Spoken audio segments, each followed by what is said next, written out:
Hey there, Internet. It's Salgood Sam here. And you will see over here the cover for Sequential Magazine, issue number 7. It is now available for digital download, pay what you can, and you can also pre order issues they're going to be printed in November. So until the end of October, look for the description text. There's a link to Gumroad, and you'll be able to pre order issues. Why? Well, as you might see, the cover story is an interview with Ho Che Anderson.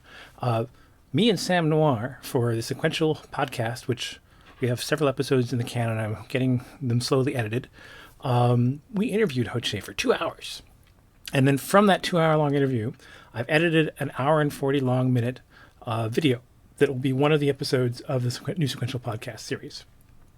I'm not ready to publish that yet. I want to get all the 7 episodes that we've done so far for the first season. There's a couple more that we want to get in there, including a mutual interview between me and Sam and a sort of an introduction to the series. Things are very busy. I just got a new job at an animation studio doing prop design, so I'm a little short on time. But what I'm doing here is I'm going to give you a little excerpt of the Ho Che Anderson video as a taster for the 6-page long interview that we ran in Sequential Magazine. So I transcribed an abbreviated version of our long form interview to run in this issue. The whole issue is dedicated to spotlighting people of color in Canada and the Canadian comic scene. And of course, we couldn't do that and not talk to Ho Che Anderson, because he's definitely one of the most prominent and early groundbreakers that fits that bill. His book King also has been a role model project for a lot of creators who've come after him as well. He's gone on to have a really interesting career. I consider him a bit of a legend. He also works in film and writes novels and continues to generate comics. What you're about to watch is an excerpt of the longer interview. If it teases your interest, go check out the download version, the free to download digital version, or pay what you can, and you can read it. And if you would like a physical copy, pre-order it. It would be great if we can get a lot of pre-orders for the end of October, for when Brendan is going to put in the order for print copies. I hope you enjoy this. Go check out the Sequential channel and subscribe there to get the long version when it drops, and go to Gumroad to get your digital copy of the full-length text interview. See you around the internet. It's the Sequential Podcast with Sam and Max talking to Canadian comic book peoples.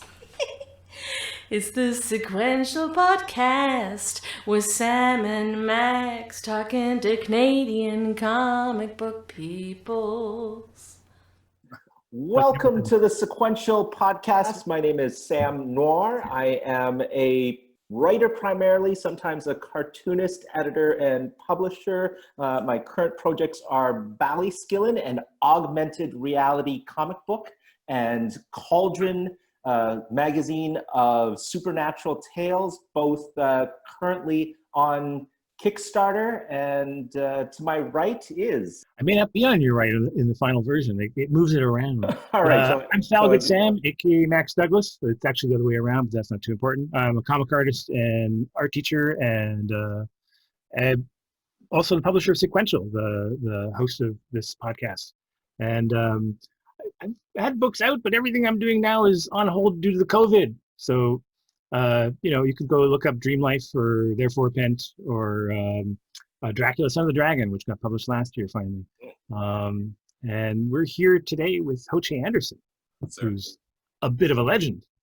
A little bit. At least in some sort of thing. Okay.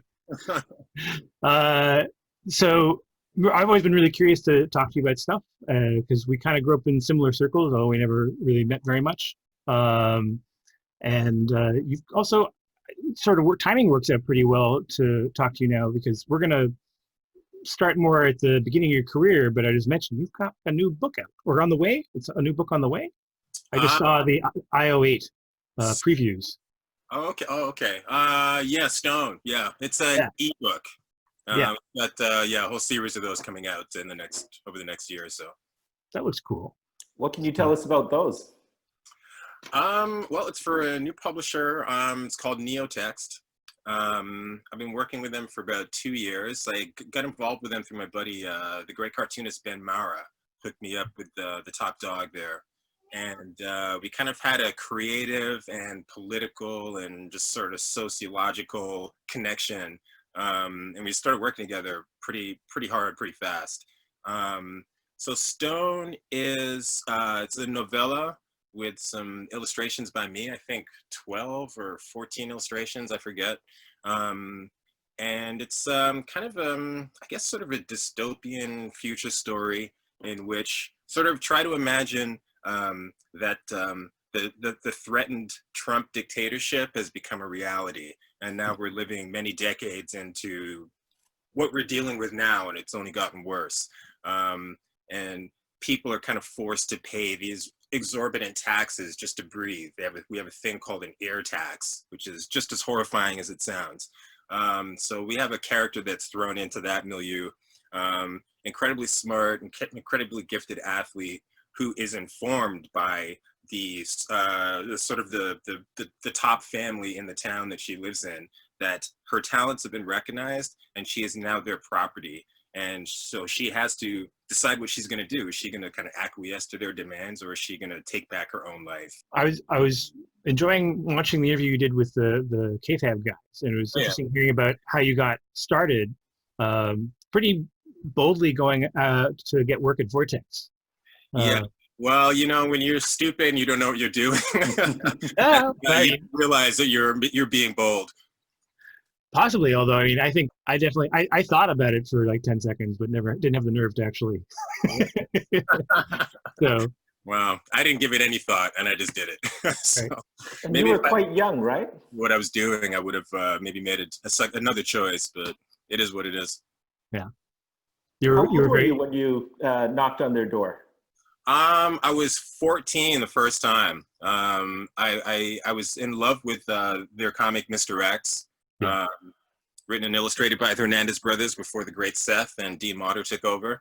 And when I found it, and I had a love of comics, and I knew that was sort of the direction I wanted to take my life.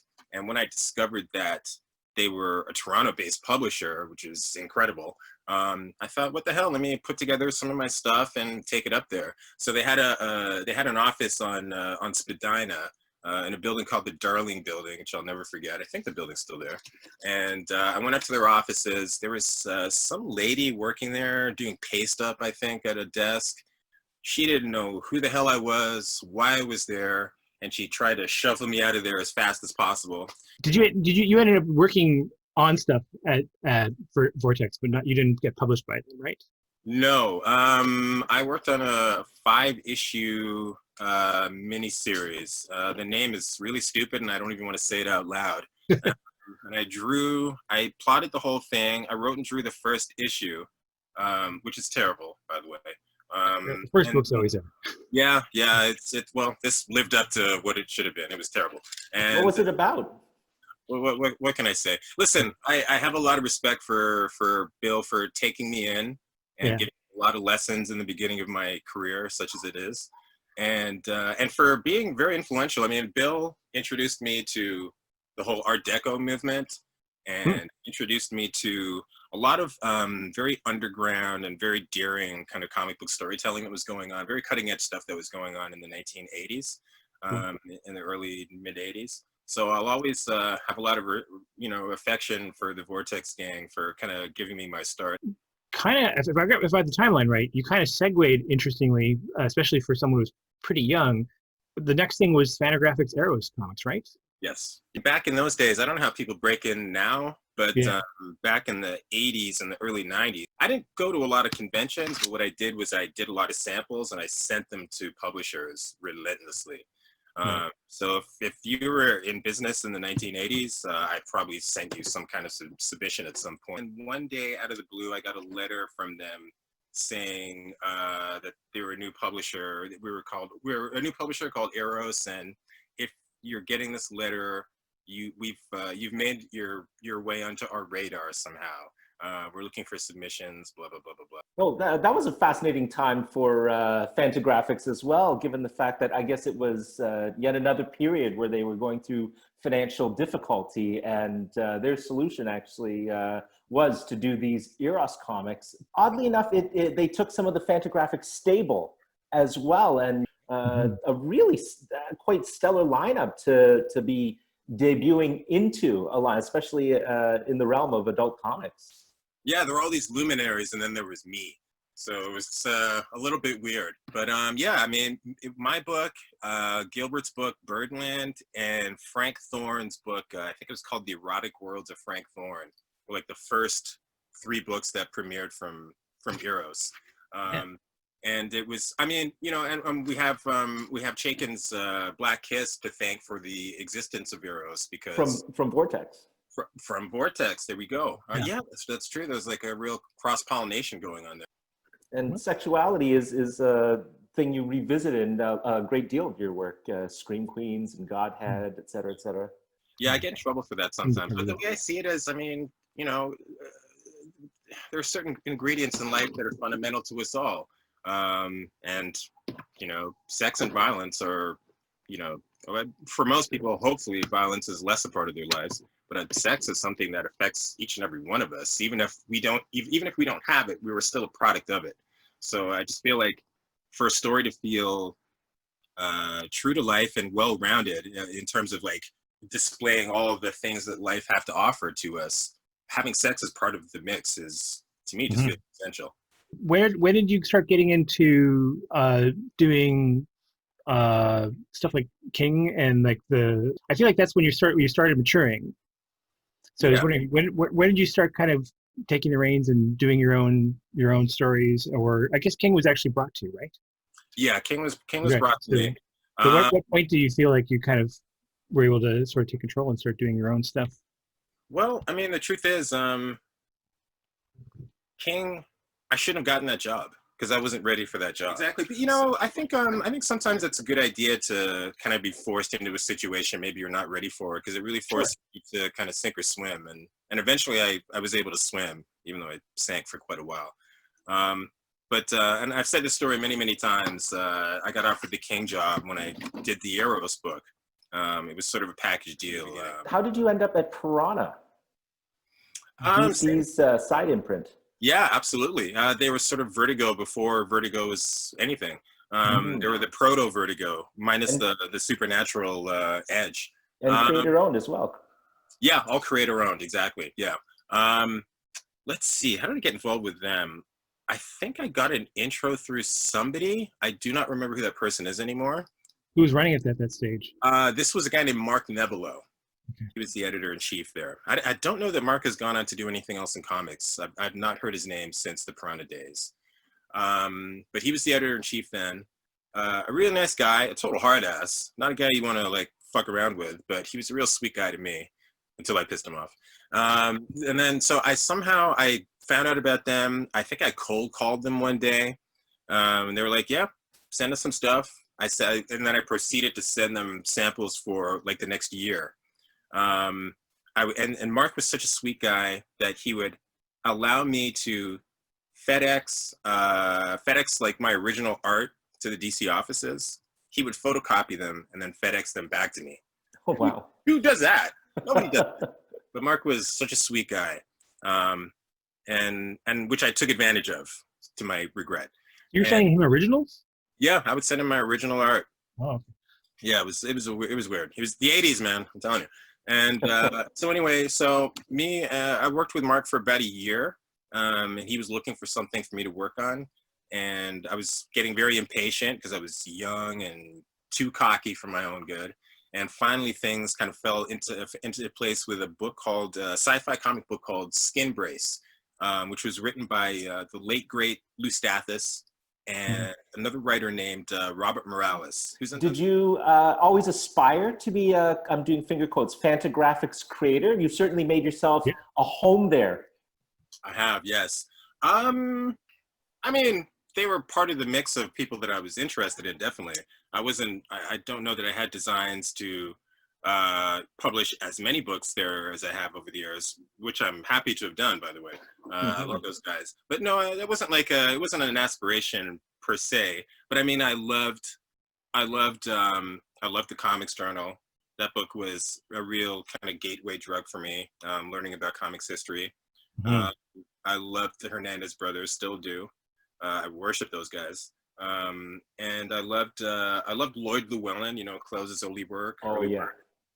So they were publishing. They had a real kind of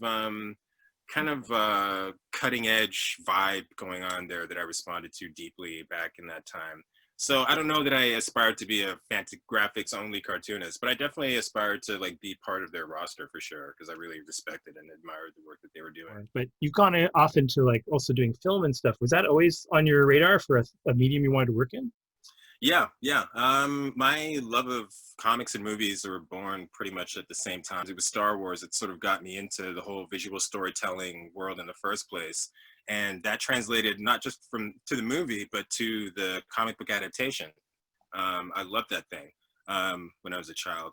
I probably would have gotten, as much as I love comics and have just been privileged and honored to have done them over the years, and I'm still working on them. I probably would have picked up a camera though a lot earlier had that sort of been a resource. But I didn't know anybody with a camera. I didn't know where you could get a camera. But whereas, I had a pencil and a pen, they were always there. That was never an issue. So it was more natural for me to just start writing and drawing comics as a child, and then sticking with it over the years. But yeah, the cinema has always been a deep passion and something I knew I was going to find my way into at some point down the road.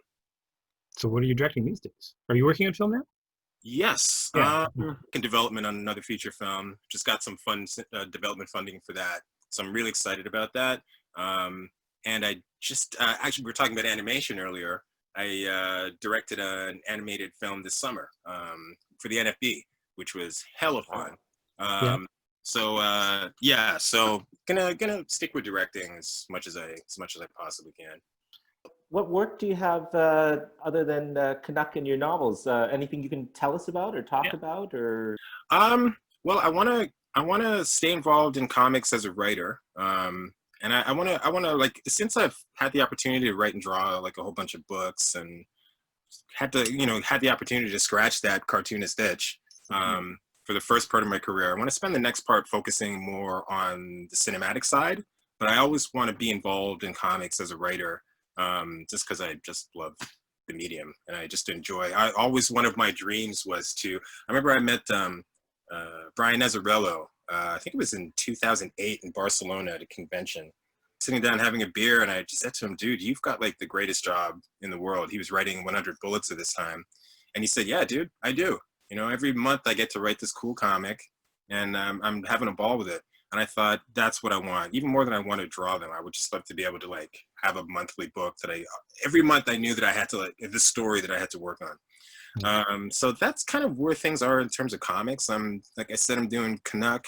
As soon as I'm finished this issue of Canuck, should be this week, this coming week, I'm going to start a supernatural book called The Resurrectionist for a new imprint called Megascope, which are part of Abrams Comic Arts. I'm going to write the story about set in the 1800s, about a bunch of grave robbers, one of which it turns out has the ability to bring people back to life. So that's going to be fun. It's going to be illustrated by a fantastic artist named Jeremy Love. And then after that, I'm going to do some more work with Neotext. This is probably going to be the thing that I'm doing with Dennis Cowan. So that's coming up. And then like I said, we're in development on another feature film. So that's coming up, which I'm super excited about. That's going to be so much fun. And then after that, and I'm also pitching another film pitching a film to the NFB that I'm hoping that they'll come on board with. So some cool stuff, and there's some other stuff going on, but yeah, some cool things on the horizon. Okay, that's it. Again, this was a very truncated version of our long original interview, and it's just a sample of what you get in the print edition of Sequential Issue 7. Go check out the Gumroad link in the description text for a way to pre-order a print copy, or right away download a digital pay what you can or free edition and read it now. Check out Ho-Che Anderson's stuff online. He's got some comics and print, more than a few, and also some film and stuff. So go scout that out. If I can find some links, I'll add them to the description text as well. And stay tuned. Hit the on my profile, you'll find a link to the Sequential channel.